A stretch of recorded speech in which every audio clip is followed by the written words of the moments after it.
Hello, everyone. My name is Brennan Marr. That noise you're hearing is my ventilator. Welcome to another episode of Page Turners They Were Not My Star Wars podcast. Uh, and I'm here to give my thoughts on the third episode of Skeleton Crew. The episode is called Very Interesting as an Astrogation Problem, which is a line from the episode. Um, this is the episode where we really get to meet John Nanowid, played, of course, by Jude Law. There's a lot to talk about in this episode, but I think I wanted to start where the episode starts, which is we get all the parents gathered together. They're waiting for any news of their children.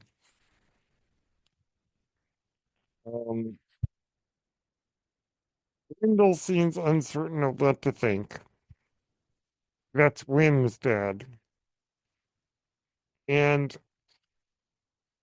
Neil's mother and KV's mothers are fretting and worrying, and though Neil's mother is trying to comfort Wendell, which I think reflects that Neil comes from a very loving, very wonderful home. Um, but we learn that the the droids have contacted the this person or thing they keep calling the supervisor, and apparently because the children are on a spaceship outside the barrier, they cannot, the government cannot contact them, which adds even more to this idea that they're trying to keep at Aten a secret. They want their planet to be a secret, it seems. Now, I don't know who this supervisor is, but it seems like I wonder if it's a person or if it's a machine. If it's like there's an episode of Star Trek, the original series. I forget which episode, but their entire society is controlled by a computer. I wonder if that's what's going on here. Or that the supervisor is some real shady person. Um, the the children have quote unquote illegally exited the barrier. They seem to have very draconian laws about being outside this barrier. And I wonder how much of this barrier is a natural uh, phenomenon versus an artificial phenomenon. Now, it's interesting that Farah seems to be the most trusting of the government. Wendell seems uncertain. We don't know how Numa feels. But KV's moms are really concerned about being able to track her. And apparently, we don't really hear what it is. And apparently, KV has medical problems. And that's probably why she wears that visor. And apparently, her moms are able to track her. but now that they're outside the barrier, they can't. Um, and so the the droids, you try to reassure them that, oh, we'll take care of it, don't worry. But the fact that the planet Manhattan has to be hidden, we learn a little bit about later in the episode, and it's pretty mysterious as the kids say, it's very sus. So later we learn. So I just want to jump ahead to the part with him. We'll come back to some of the other stuff. Kim, I gotta say, is a great addition to Star Wars. The visual of her, probably a combination of puppet and CGI, but very well done. But Kim tells the kids about these planets of the old Republic called the jewels of the old Republic. Aten is the only one of those planets left. Planets of wonders hidden for their protection. That's what Kim says, is that these worlds were deliberately hidden for their protection. Now, the kids are later discussing what is it about Aten that could be so special. And it's Wim who points out that all the parents work in analysis. And the kids ask, well, what are they analyzing? And Wim, noticing all the money his dad gave him, says, money.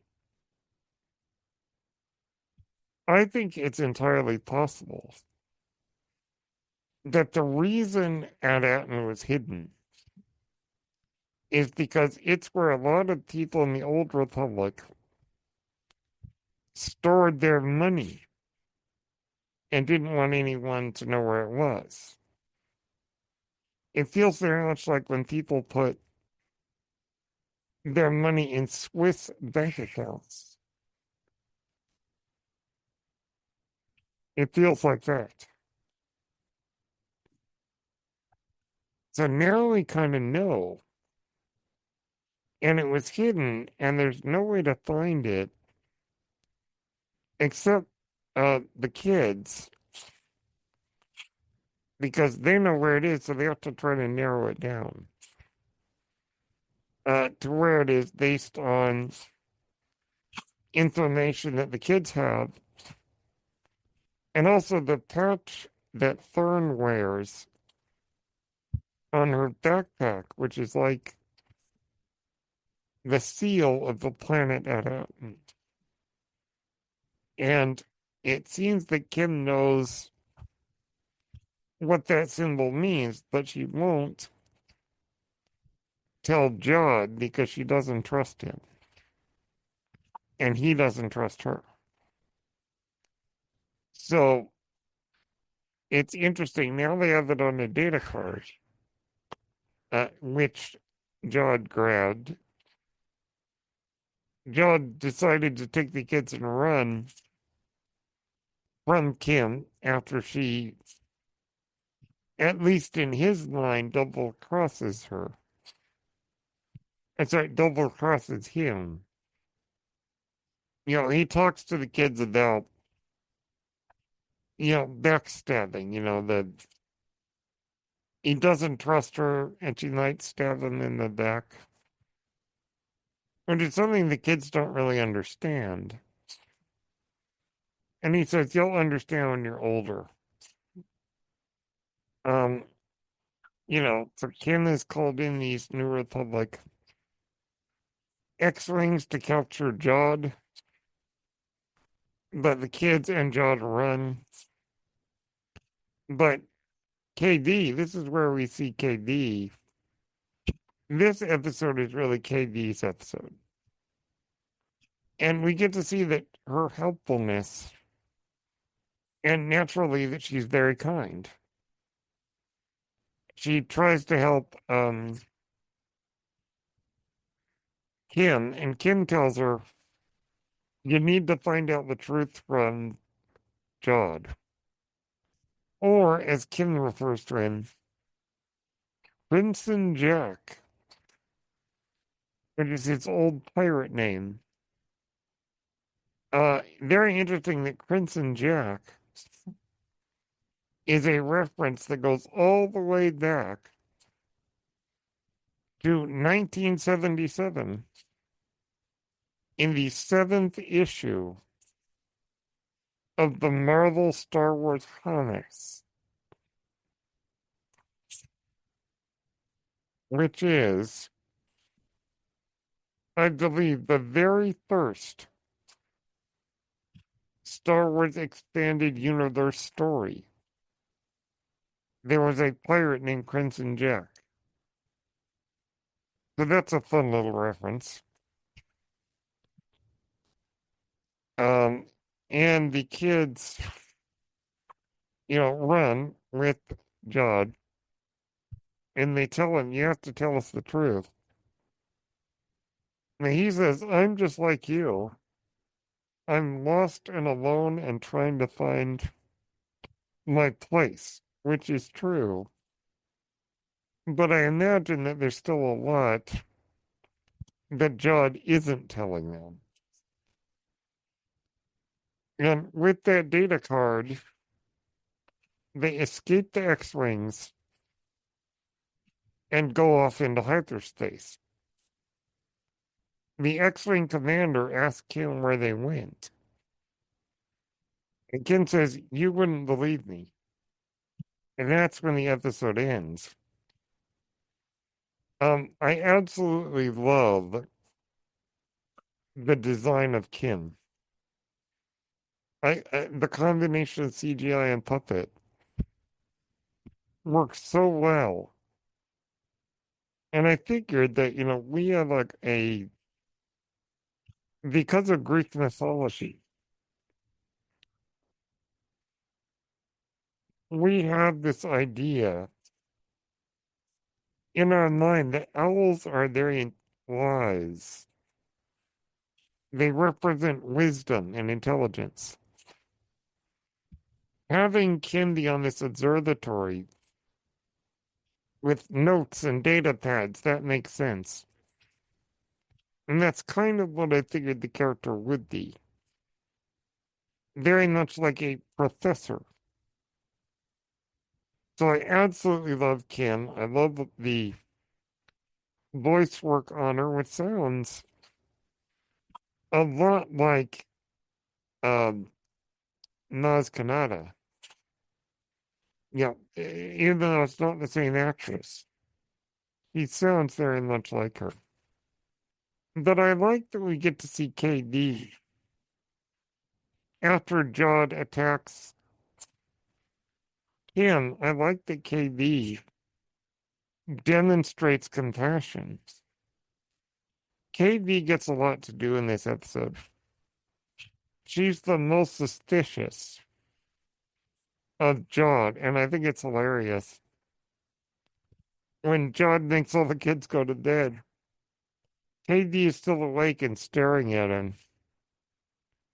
She stares at him kind of like my nephew when he was a baby used to just stare suspiciously at everybody. I like that KD gets a lot more to do in this episode. That was one of my only complaints about the first two episodes is we didn't get a lot of KB. And this episode makes up for that. Now, Jod, this is really It's KD's episode and it's Jod's episode. I think we've seen enough evidence that Jod is force sensitive, unless there's a trick to be revealed. Um, Very much like Camille Nanjiani's character in Obi-Wan, but I don't know. I'm beginning to think that Jod is force sensitive. He might not be that force sensitive. We shall see.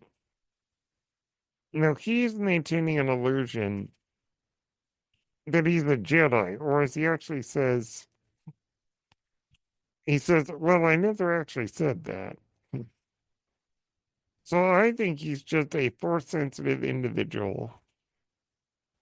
I don't know if he was ever trained as a Jedi. I think it's more of a, he happens to be force sensitive and uses it to his advantage. Though the children blackmail him, after he helps them escape, they said, we can't leave SN-33. And Jod says, well, we can go without him. And they're like, well, if you're a Jedi, you can go get him. And they basically blackmail him into going and getting SN-33, which he does. And there's a big chase scene.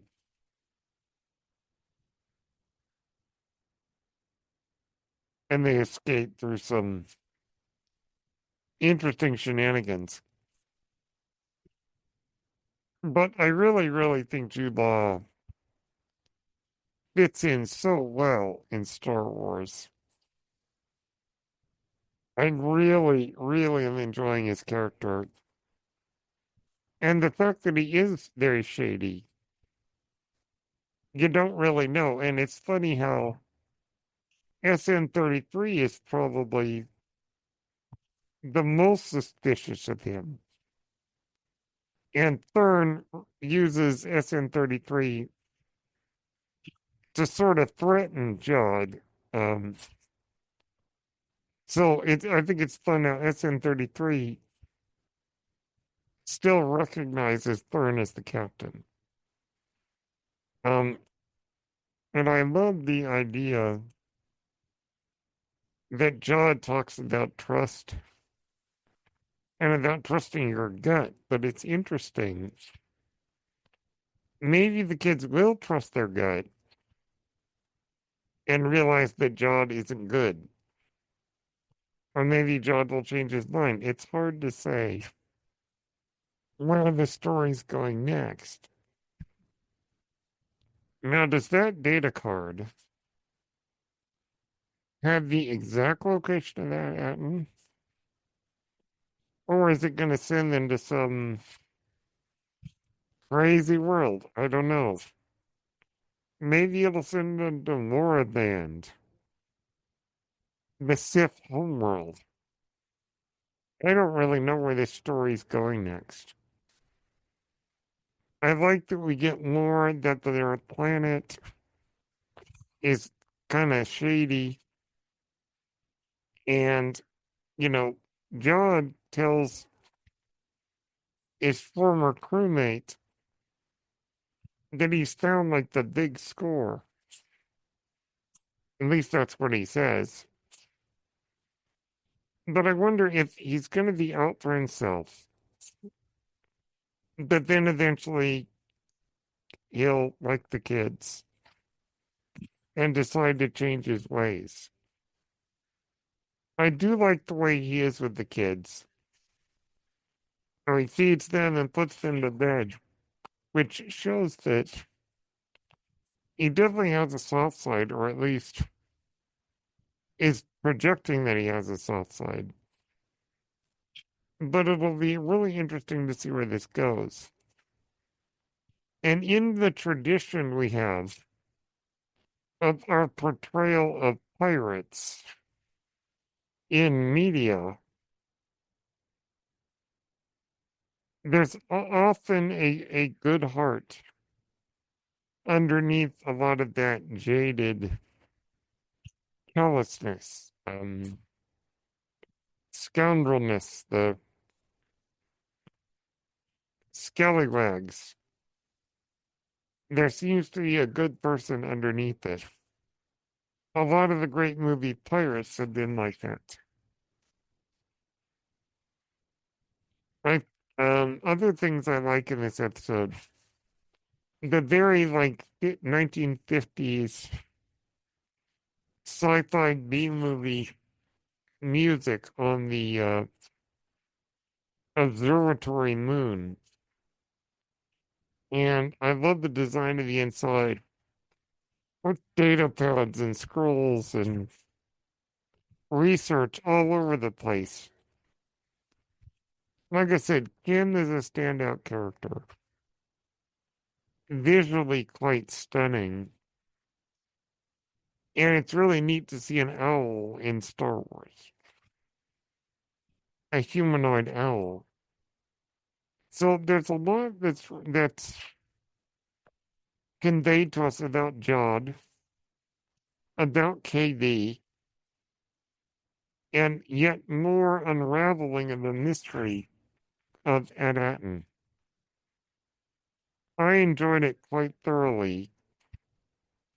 Maybe not as much as the first two episodes, but I think so far this show is doing very well, and I've been enjoying it immensely, and I hope it keeps up. So those are my thoughts on this third episode of Skeleton Crew. My name is Brendan Marr. That noise you're hearing is my ventilator. Thank you for tuning in to Page Turners They Were Not, my Star Wars podcast. May the Force be with you.